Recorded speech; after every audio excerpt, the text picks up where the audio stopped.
show you how to plan your service with the church management app. And the first thing you do is you log in, and once you log in, you click on create new. And once you click on create new, you scroll down to the bottom of the page, depending on um, the view you have. Um, you then click on service planner.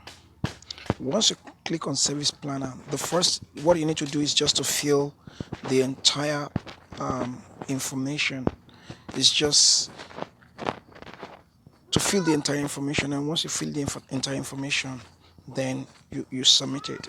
So for the group name, what this is just talking about is something to identify the group of or the batch of information you're trying to create. I've given you a sample here. It says service planner detail sample group name, so you can just copy that and paste it in the group name, or you can use anything you like. And then what meeting are you creating it for? Okay, say it's gonna be for a Sunday service. And then the next thing is, if it is Sunday service, what type of service is it? Is it combined? Is it first service? Is it second service? Or is it midweek? Definitely it's going to be, let's say, combined service, or whatever service it is. Then you select the meeting date. Depending on the type of device you're using, it pops up a date, and then you can select what date it is. For this, I'm gonna pick Sunday 19th, and I click on set, and then I look for the name of the person that is going to be responsible for that, for the activity. Yeah, so you can search for the person's name. I will search for my name, or any other somebody's name. And as you type, it gives you names, suggested names, and then you can pick the exact name that you want. And once you click, just click outside of the box, and then that's it. What do you want this person to do? Type what you want the person to do. Lead, for this person, I just say lead worship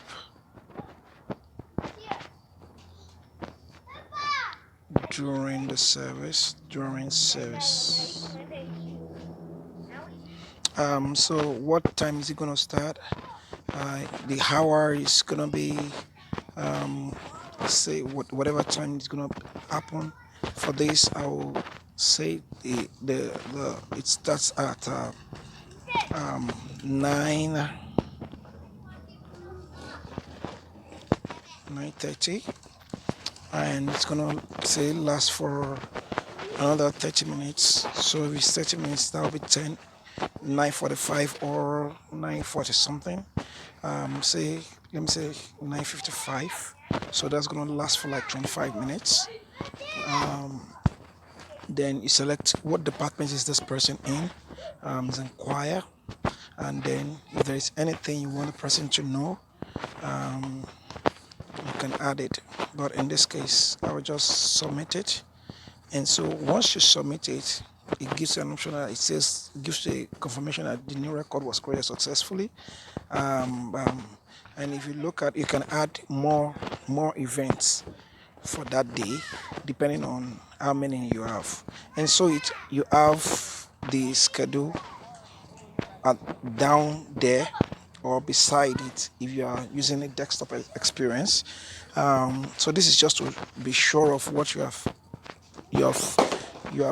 entered, and you want to be sure that everything is fine. If it is not fine, you can click on edit. If you click on edit, it brings back the information on the page, and you can edit it. So I want to change this back to 10 a.m. 10 a.m. And I want to change the date to say next week Sunday 26th, and then I can set it, and then I can change the time to 10 a.m.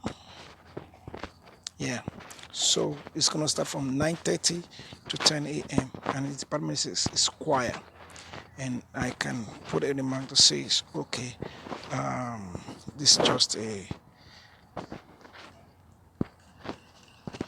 test run,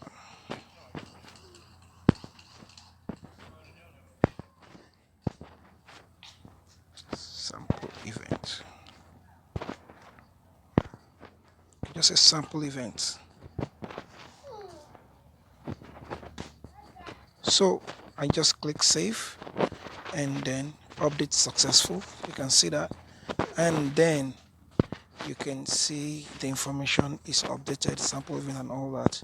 And then when you have added all the um, events you want to add, what you need to do is just click final submit. It asks you, do you want to submit?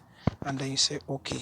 Once that is done, the event will be automatically locked, and the moment you do that, the person gets an alert on their phone that says that they have been scheduled for an event for a service,